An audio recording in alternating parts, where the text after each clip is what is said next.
सभी को नमस्कार। आज के वीडियो में आइए सीखें कि एक रेफ्रिजरेटर को कैसे इंस्टॉल करें। उद्देश्य, इस वीडियो के अंत में आप नंबर 1 रेफ्रिजरेटर यूनिट का अनक्रेट या अनपैक कर पाएंगे।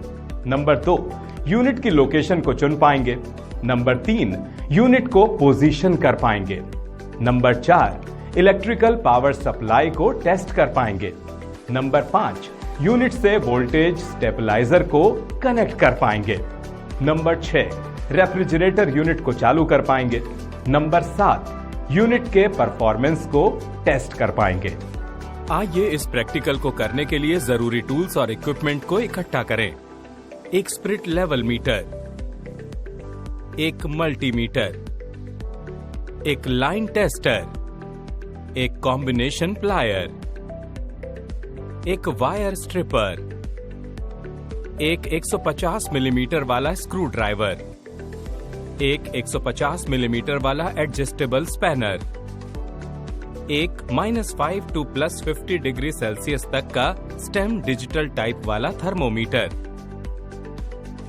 एक 0 to 10 एम्पियर्स का क्लैंप मीटर, एक डोमेस्टिक रेफ्रिजरेटर, एक वोल्टेज स्टेबलाइजर। प्रोसीजर, पहला टास्क, रेफ्रिजरेटर यूनिट को अनक्रेट या अनपैक करें। पहला स्टेप, यूनिट को सावधानी पूर्वक सीधा खड़ा करें और उसे एक समतल समान सतह पर रखें। दूसरा स्टेप, वायर स्ट्रिपर छोटे चाकू का इस्तेमाल करके पैकिंग टेप रस्सी को काटें। तीसरा स्टेप, बहुत सावधानी से नीचे से ऊपर की ओर उठाकर बाहरी कवर या क्रेट को हटाएं। सावधानी, कंडेंसर कॉइल का ध्यान रखें, अगर वो पिछले हिस्से में है, अगर उसमें कोई नुकसान होता है तो इससे गैस लीक हो सकती है। चौथा स्टेप, यदि वहाँ कोई एक्स्ट्रा पैकिंग मटेरियल है तो उसे हटा दें। पांचवा स्टेप, यूनिट की बाहरी सतह को ध्यान से देखें। बाहरी बॉडी साफ और चमकदार होनी चाहिए और किसी भी खरोंच, गड़बड़ी आदि के बिना होनी चाहिए। छठा स्टेप, दोनों ओर से एक सही डबल एंडेड स्पैनर या एडजस्टेबल स्पैनर का इस्तेमाल करके बोल्ट्स और नट्स को खोलकर बेस पैकिंग या लकड़ी को हटाएं। ध्यान दें, बेस बोल्ट्स को हटाते समय यूनिट को झुकाव स्थिति में रखें। सातवां स्टेप, यूनिट को पैकिंग मटेरियल से दूर रखें। दूसरा टास्क, लोकेशन चुनें।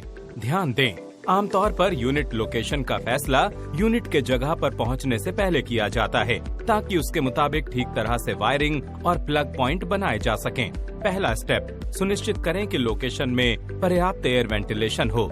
दूसरा स्टेप, सुनिश्चित करें कि यूनिट के पास इलेक्ट्रिकल पावर पॉइंट उपलब्ध हो। तीसरा स्टेप, सुनिश्चित करें कि लोकेशन के पास कोई भी हीट एमिटिंग या radiant units, gas stove, heaters, sunlight आदि ना हो। चौथा स्टेप, स्पिरिट लेवल का इस्तेमाल करके सुनिश्चित करें कि फर्श का स्तर मजबूत और समतल हो और सतह समान हो। तीसरा टास्क, रेफ्रिजरेटर यूनिट को पोजीशन करें। पहला स्टेप, यूनिट को चुने गए लोकेशन पर रखें। दूसरा स्टेप, यदि कंडेंसर पिछले हिस्से में है, एक्सटर्नल टाइप, तो दीवार की सतह और यूनिट के रियर साइड से 1 फुट या अधिक का स्थान खाली रखें। तीसरा स्टेप, यदि condenser built in internal type है, तो दीवार की सतह और यूनिट के दोनों ओर से 1 फुट या अधिक का स्थान खाली रखें। चौथा स्टेप, दरवाजे को पूरी तरह से खोलने के लिए सामने की ओर पर्याप्त जगह रखें। चौथा टास्क, इलेक्ट्रिकल पावर सप्लाई की जांच करें। पहला स्टेप, इलेक्ट्रिकल पावर की उपलब्धता की जांच ऑनलाइन टेस्टर का इस्तेमाल करके उसके सॉकेट में इसके टिप्स को डालकर करें। दूसरा स्टेप, वोल्टेज रेट का माप multimeter, Tong tester, volt meter का इस्तेमाल करके उसके प्रोब्स, फेज और न्यूट्रल को सॉकेट में डालकर करें। तीसरा स्टेप, सुनिश्चित करें कि रेटेड या मापित वोल्टेज यूनिट के कंप्रेसर के ऑपरेटिंग रेंज 180 से 260 वोल्ट में हो। चौथा स्टेप, यदि वोल्टेज रेंज से बाहर है या वोल्टेज फ्लक्चुएटिंग है, तो वोल्टेज स्टेबलाइजर का इस्तेमाल करें। पांचवा स्टेप, सुनिश्चित करें कि सॉकेट में सही अर्थिंग की गई हो। पांचवा टास्क, वोल्टेज स्टेबलाइजर कनेक्ट करें। ध्यान दें, हमेशा सलाह दी जाती है कि वोल्टेज स्टेबलाइजर सही क्षमता के साथ केवल कम वोल्टेज या फिर उतार चढ़ाव मामलों में ही नहीं, बल्कि हर जगह, हर यूनिट में इस्तेमाल किया जाना चाहिए। ऐसा करके कंप्रेसर को अचानक वोल्टेज के उतार चढ़ावों से बचाया जा सकता है और कंप्रेसर को स्थिर वोल्टेज में बनाए रखा जा सकता है। पहला स्टेप, वोल्टेज स्टेबलाइजर को खोलें। दूसरा स्टेप, स्टेबलाइजर के बाहरी सतह पर कोई खराबी जैसे कि शीट मेटल का उभरा हुआ होना, खरोंच आदि को ध्यान से देखें।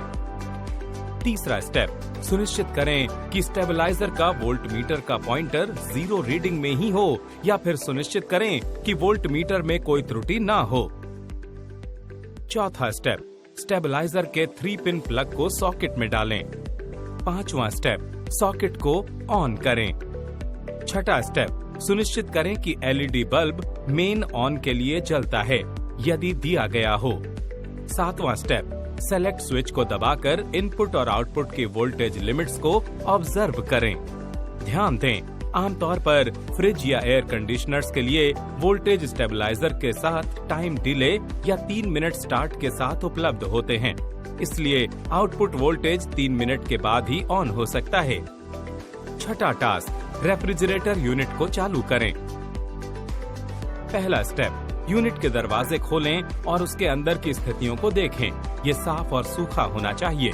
दूसरा स्टेप, पहले मौजूदा कैबिनेट एयर को एम्बिएंट एयर के साथ बदलने के लिए दरवाजे को 2 मिनट तक खुला रखें, फिर दरवाजे को बंद करें।